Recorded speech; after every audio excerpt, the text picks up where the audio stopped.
Алаңда жарақат алған соң футболшылардың әдеттегіден де қатты жылағанын көреміз.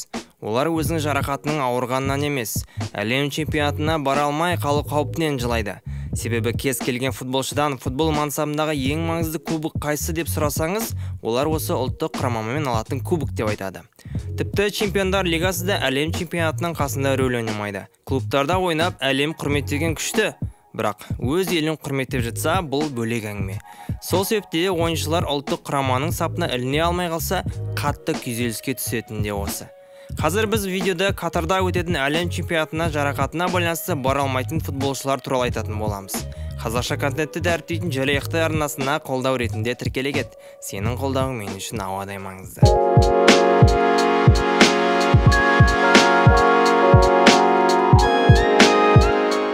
Футболшылардың ең үлкен қорқынышы бұл жарақат алу. Мысалға, ұлы футболшылар көбінесе жарақатты өте сирек алады. Дәл сол Роналдо, Месси, Гризманн, Салах, Левандовски, Суарес секілді ойыншылардың жарқын етіп өзін көрсетуі бұл жарақаттың өте аз алуында. Нидерландық Роббен мысалға Месси мен Роналдодан кейін ойнайды дей алмаймын.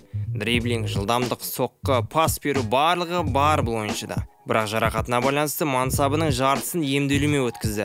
Сол үшін жарақат алмауда бір бақ, талант, өнер.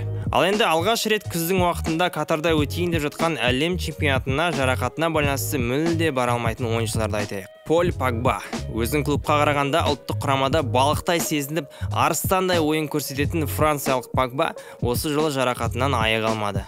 Қазір ойнамай жүргеніне біраз болды. N'Golo Kanté. Погба алға шығып еркіндікте жүрген кезде барлық қара жұмысты жасайтын Канте соңғы уақытта көп жарақат алып кетті. Бойына қарамастан тас қамал болатын Канте операцияларына байланысты Францияға мүлде көмектесе алмайды. Осымен Францияның негізгі екі жартылай қорғаушысы емделу үстінде. Бен Чилуэлл. Челси клубының және Англия құрамасының ойыншысы Чемпиондар лигасының соңғы турының Загребке қарсы ойынында тізе жақтан жарақат алып, жолдамасын мүлт жіберді. Эмил Смит Роу, Арсенал сапында өзін жақсы көрсетіп жүрген ағылшындық, маусым басында жарақат алып, тек жылдың аяғында ғана жаттығуларын бастайын деп жатыр. Диего Жота, Португалияның негізгі шабуылшыларының бірі, Ливерпуль мен Манчестер Сити ойында соңғы 94-ші минутында жарақат алып, бірнеше айға емделуге шығып кетті. Жотаның түрі дәл осы сәтте мұңға батты. Джорджиньо Вейналдум. Ван Дейк жоқ кезде капитандықты өзіне алатын нидерландық Вейналдум маусым басында алған жарақатынан әлі айыға алмады. Жаттығуларына тек келесі жылдан бастап кіріседі екен. Алексис Салемакерс. Бәлкім Бельгия сапында тек қосалқы құрамына отыратын бұл жігіт Миланда өзін мықты жағынан көрсете білген. Жоқ дегенде қосалқы құрамнан шығып болсын Бельгияға шабуылда жақсы көмек берер еді. Әттең жылдың аяғына дейін ойнай алмайды. Тимо Вернер. Германияның қақпашылары мықты, қорғаушылары тас қамал. Орталықтағы жартылай қорғаушылар да бетке ұстар. Ал шабуылдағы ортада ойнайтын футболшылары жоқтың қасы.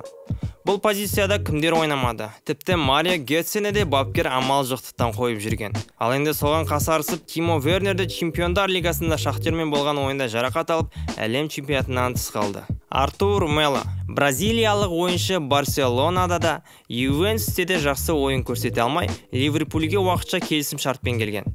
Келгені сол еді, тек 13 минут ойнап үлгерді. Әлем чемпионатында ойнау менің арманым деген сөзі де бар. Негізі қазіргі Бразилияның құрамына Артур Мело жақсы пайдасын берер еді. Алайда Бразилияға тек теледидардан ғана жанкүйер болатын болыпты.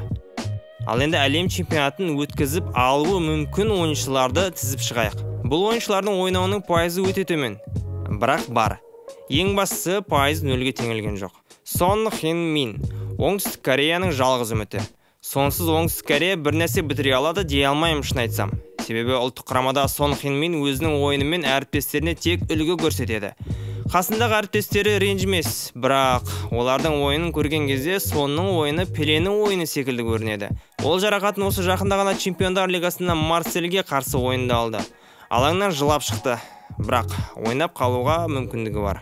Ромелу Лукаку жарақатымен жүргенінде біраз болды. Тезірек оралу үшін дәрігерлермен жұмыс бастап кетіпті. Көріп қалымыз мүмкін. Альфонсо Дэвис. Бавария клубындағы ең жылдам ойыншылардың бірі Канадамен бірге Катарға бармай қалу қаупі өте жоғары. Осы жақында ғана Бундеслиганың 13-ші туры аясында Гертаға қарсы матчында жарақат алып, алаңнан шыққан еді. Тезірек жазылып кеткенін тілейміз. Рафаэль Варан. Манчестер Юнайтед клубында өзін жақсы көрсетіп жүр. Бірақ Челсимен болған ойында жарақат алып, көзіне бірден жас келді. әлем чемпионатына бара алмайтын қаупі бар. Майк Меньян, Миланның сәтті трансфері. Францияның болашақ негізгі қақпашысы.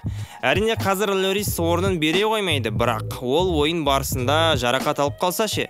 Сол үшін Майк тезірек емделу үшін қолынан келген барлығын жасап жатыр. Люка Эрнандес, Бавария құрамасының негізгі универсалды ойыншысы. Сол қапталда да, ортада да, алда да жақсы ойнай білетін бұл ойыншыны Францияның бапкері Дидье Дешам жақсы көреді. Бірақ жарақатынан айық үлгереді ме деген сұрақ? Белгісіз. Рис Джеймс, ағылшын ойыншысы Челсиде өзін мықты оң қапталдың қорғаушысы екенін көрсете білді.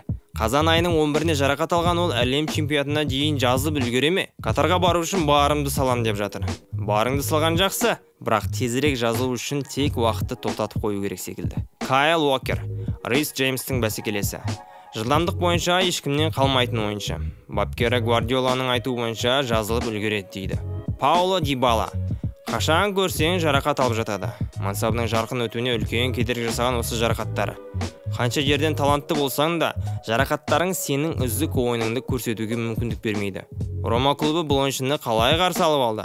Өте керемет. Таң қаларлықтай болды. Соған лайықтап ойында көрсетіп жүрді.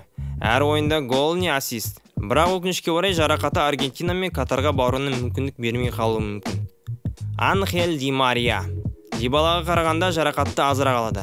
Бірақ бұл ойыншыда өмірін өте көп емделу бөлмесіне өткізеді. Бармай қалу қаупі жоғарырақ. Мемфис Депай, Нидерландия құрамасының лидерлерінің бірі. Жарақатына байланысты қыркүйек айынан бастап ойнамай жүр. Бірақ әлем чемпионатына дейін үлгереді дейді. Рауль Хименес, мексикалық шабуылшы өткен маусымда басына өте ауыр жарақат алған соң тіпті футболды тастап кетеді деген сыбыстар да шыққан еді. Алайда барлық күш-жігерімен ол бұл қиыншылықтан да өтті. Әлем чемпионаты жақындаған кезде тағы да жарақат алды. Бұл жолы басынан емес, аяғынан. Жай-жай жаттығып жүр дейді. Үлгеруі мүмкін. Марко Ройс. Бұл ойыншыда жоғарыда Роббен айтқанда үлкен таланты бар. Бірақ қашан қарасаң жарақатымен жүреді. Жарақаттың кесірінен Германиямен бірге ешқайда бара алмай қала береді. Бірақ өткен әлем чемпионатында бір рет сәті түсіп, алғаш рет барды. Барғаны сол еді, Германия ең нашар ойын көрсетіп, топтан да шыға алмай қалды.